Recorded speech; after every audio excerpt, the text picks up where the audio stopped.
정부가 부동산 규제 완화를 발표한 이후 집값이 잡히는지 관심이 쏠리고 있습니다.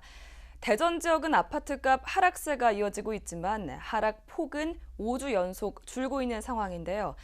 오늘은 한국공인중개사협회 대전시 지부 서용원 지부장과 전화 연결해 대전시 부동산 시장 동향에 대한 궁금증 풀어보겠습니다. 지부장님 나와 계시죠? 네, 안녕하세요. 반갑습니다. 대전 지부장 서용원입니다. 네, 반갑습니다. 전국 집값이 지난해 6월부터 하락 전환됐고 대전시도 집값 폭락을 피하지 못했습니다. 먼저 지난해 6월부터 현재까지 대전 부동산 시장 상황 정리해 주시죠. 전반적으로 거래량은 2019년 기준에 했을 때 약 80% 정도 이상 급감하고 있는 상태이고요.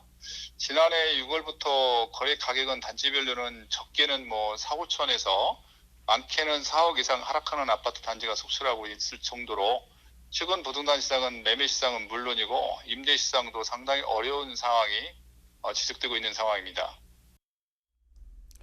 네, 그렇다면 대전 지역의 아파트 가격 하락 원인은 어디에 있을까요? 네, 하락 원인은 여러 가지 어떤 복합적인 원인에 의한 하락으로 보는데요. 첫째는 지난해에만 해도 2%대의 어떤 저금리 시장에서 단기 내에 지금 6에서 한 7% 이상 하는 금리 인상이 가장 큰 원인이 아닌가 생각을 하고요. 또한 단기간에 부동산 가격이 큰 폭으로 인상되지 않았습니까? 이거에 대한 어떤 피로감, 또 부동산 가격 인상으로 해서 공급 과잉으로 인한 매수 심리 위축이 가장 중요한 원인이 아닌가 보고 있습니다. 네, 정부가 그런 가운데 세제, 금융 규제 등 전방위적으로 규제를 완화하고 있는데요. 대전 부동산 시장에선 효과가 좀 있나요?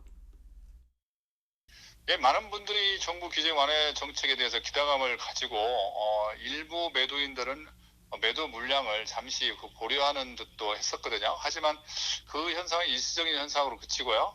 오히려 수도권 규제 완화로 인해서 지방은 오히려 그 규제 완화로 인한 역효과가 지금 나타나고 있는 것으로 지금 보이고 있습니다.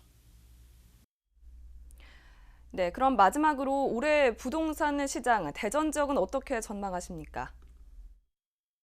네, 가장 큰 변수는 지금의 어떤 고금리가 가장 큰 변수가 아닌가 싶습니다.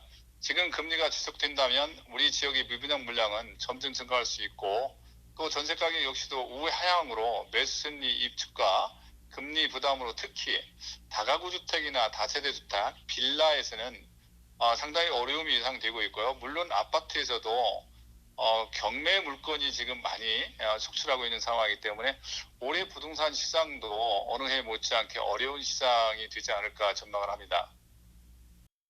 지금까지 한국공인중개사협회 대전시 지부 서용원 지부장과 대전시 부동산 시장 동향에 대해 살펴봤습니다.